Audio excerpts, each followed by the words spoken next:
नमस्कार दोस्तों, हमारी आज की इस कहानी का नाम है अहंकार। कानपुर में ममता जी का संयुक्त परिवार हंसता खेलता परिवार। दो बेटे अमित और सुमित। बड़े बेटे अमित की पत्नी सीमा और दो बेटे खुश और राव। छोटे बेटे सुमित की पत्नी रेखा और उनकी दो बेटियां साधना और आराधना। ममता जी के पति सिद्धांशु जी का कुछ समय पहले ही देहांत हो गया था। पूजा पाठ और नाश्ता करने के बाद वह लेटे, ऐसे ही लेटे फिर कभी नहीं उठे। अमित की सहेली सुमित से ज्यादा थी और अमित की पत्नी सीमा को इस बात का बड़ा घमंड था। वो हमेशा बताती थी कि हमारी कमाई भी अच्छी है और मैंने जो बेटों को जन्म दिया है वो अपनी देवरानी रेखा को ताना मारने का कोई भी मौका हाथ से जाने नहीं देती थी। ममता जी ने कई बार उसे समझाने की कोशिश कर पर उनकी समझ में कुछ नहीं आया। एक बार दिवाली का बोनस मिलने पर अमित उसके लिए सोने की अंगूठी खरीद कर लाया। तब वो रेखा के दिखाती हुई बोली, देखो देवरानी जी, मेरे पति ने मेरे लिए कितनी सुंदर और महंगी अंगूठी लाई है और बेटों के लिए महंगे कपड़े भी लाए हैं। अभी तो यह कुछ भी नहीं है, जब मेरे दोनों बेटे बड़े होकर कमाने लगेंगे तब तो और भी महंगे महंगे उपहार प्राप्त करूंगी। पर तुम्हारी तो बेटियां है, तुम्हारे नसीब में ये सब कहाँ। ऊपर से देवर जी कमाते ही कितना है, तुमने तो कोई बेटा जाना भी नहीं है, तुम्हें क्या पता बेटों की माँ होने का सुख। रेखा शांत स्वभाव की थी और बहुत समझाती। वो चाहती तो अपनी जेठानी की खरी खोटी सुना सकती थी, लेकिन उसने मुस्कुराकर कहा, दीदी आजकल तो लड़के और लड़कियां में कोई भेद नहीं है। लड़कियां कहाँ लड़कों से कम है, हर कदम पर लड़कियां आगे ही। और फिर सोने की गहने का क्या है, लोकर में ही पड़े रहते हैं। हर कोई आजकल शादी ब्याह के मैचिंग आर्टिफिशियल ज्वेलरी पहनना है। सीमा यह बात सुनकर चिढ़ गई और बड़बड़ाती हुई चली गई। खुद तो कोई चीज खरीद तो सकती नहीं, इसीलिए दूसरों के भाषण देती रहती है। रेखा हमेशा की तरह मुस्कुराती। समय बीता, रेखा का पति का तबादला किसी छोटे शहर में हो गया था, लेकिन साथ साथ उसकी तरक्की भी हुई थी। दरअसल सरकार ने तय किया था कि बड़े शहर के छोटे शहर में भी यातायात के लिए पुल होने चाहिए। उसकी रूपरेखा बनाने का काम सुमित करता था। वह अपने परिवार के साथ कानपुर मेरठ शिफ्ट हो गए। सीमा तो बहुत खुश थी। अब तो उसके अंदर अहंकार और ज्यादा घर बनाता जा रहा था। वो किटी पार्टियों में जाने लगी थी, घर का ध्यान कम देती। किटी में अपनी सहेलियों के सामने अपनी देवरानी की बातें बताकर उसकी हंसी मजाक उड़ाती और अपने बेटों की तारीफे के पुल बांधा करती थी। साधना, आराधना, खुश और राहुल बच्चे समय के साथ बड़े हो रहे थे। कभी कभी रेखा ने कानपुर आने पर सीमा कुछ ज्यादा ध्यान नहीं देती थी। चारों बच्चे पढ़ाई में बहुत अच्छे थे। राहुल अपनी माँ की देखा देखी घमंडी हो गया था और साथ साथ बदतमीज भी। कई बार वो अपनी माँ सीमा का अपमान कर चुका था, लेकिन सीमा हंसकर टाल देती, कहती कि कोई बात नहीं, अभी बच्चा है। एक दिन जब भी कभी देखा सीमा के पास आती, तब कहती, दीदी आप भी कभी हमारे घर आकर रहिए, अपनी जेठानी से कहने थी। सीमा टका से जवाब देती, ना बाबा, तुम्हारे घर में ना इन्वर्टर और ना एयर कंडीशनर है, मैं तो बिल्कुल नहीं रह सकती एयर कंडीशन के बिना। चारों बच्चे युवा हो चुके थे और सब बड़े बेटे खुश का विवाह तय हो चुका था। 3 दिन पहले सुमित और उसका परिवार कानपुर आ गया। इन तीनों दिन में रेखा उसके परिवार ने नोटिस किया कि राहुल छोटी छोटी बातों में सीमा का अपमान कर रहा था, लेकिन उसे कुछ नहीं कर रहा है। हाँ, एक दो बार उसके चेहरे पर उदासी जरूर छा गई थी। पहले दिन उसने राहुल से कहा था, बेटा मेरा मोबाइल एक बार चेक कर लो।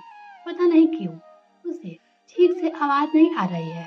राहुल ने बड़े रूखे तरीके से कहा, मम्मी आप खुद देख लो आपका मोबाइल, मेरे पास टाइम नहीं है, मुझे दोस्त के पास जाना है। ऐसा कहकर चला गया। तब रेखा ने अपनी छोटी बेटी आराधा से बड़ी मम्मी सीमा का फोन देखने के लिए कहा।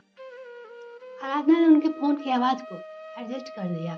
दूसरी बार सीमा ने राहुल से कहा, बेटा राहुल अपने कपड़े जो तुम्हारे सगाई के शादी में पहनने हैं संभाल कर एक जगह रख दो, ताकि बाद में ढूंढने ना पड़े और कोई परेशानी ना हो। राहुल, मम्मी आप अपने कपड़े की चिंता क्यों है, मैं अपने कपड़ों की चिंता खुद कर लूंगा। रेखा ने राहुल को टोका, राहुल तुम किस तरीके से बात करते हो, बड़े से प्यार से बात करा करो बेटा। वो उसके बेटे के कहने लगी। राहुल चुपचाप चला गया। अब तीसरे दिन की बात है। सीमा ने अपनी बहू के घर से मिले सामान को दिखाने के लिए अपनी सहेलियों को बुलाया था और उनके आते ही बोली, मैंने तो अपनी समधन से पहले ही कह दिया था कि कोई भी सामान देना हो हाई क्वालिटी का देना। वरना मत देना। हमारे घर सब कुछ है। देखो रेखा, तुम भी देखो, इतना बढ़िया सामान शायद तुम पहली बार देख रही है ना? यह बात रेखा की बेटी साधना को बहुत बुरी लगी। वो कुछ कहने के लिए मुंह खोल रही थी कि रेखा ने उसे इशारे से चुप करा दिया। सीमा की सारी सहेलियां सामान देखकर और नाश्ता खाने के बाद वापस जा ही रही थी कि और सामने से राहुल अपने दोस्तों के साथ आ रहा था। तभी अचानक सीमा की एक सहेली के पैर पर उसकी गाड़ी साड़ी उलझ गई और वो राहुल के दोस्त से टकरा गई।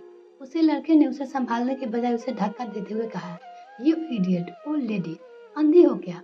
उसे डांटने लगा।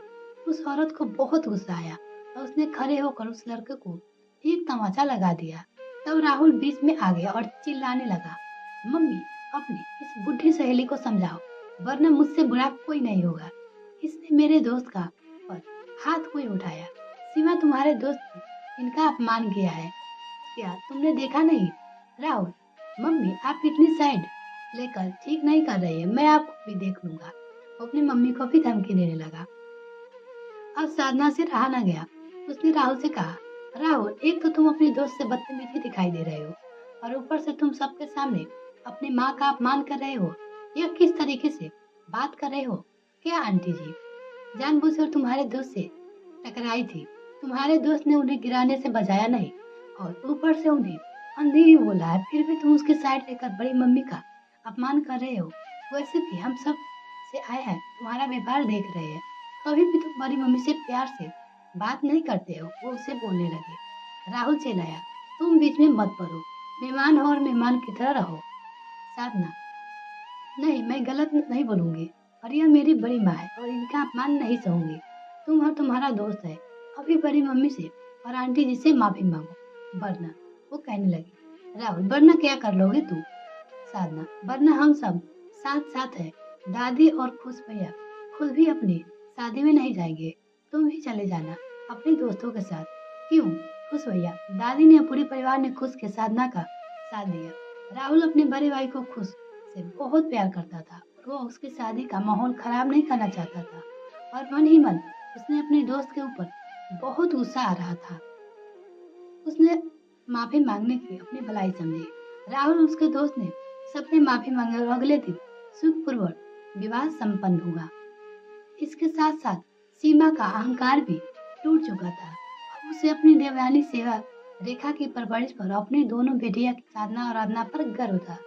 मिलते हैं फिर नेक्स्ट वीडियो। तब तक के लिए bye. Thanks for watching this video. तो अगर मेरे चैनल को अभी तक सब्सक्राइब नहीं किया तो प्लीज मेरे चैनल को जल्दी से सब्सक्राइब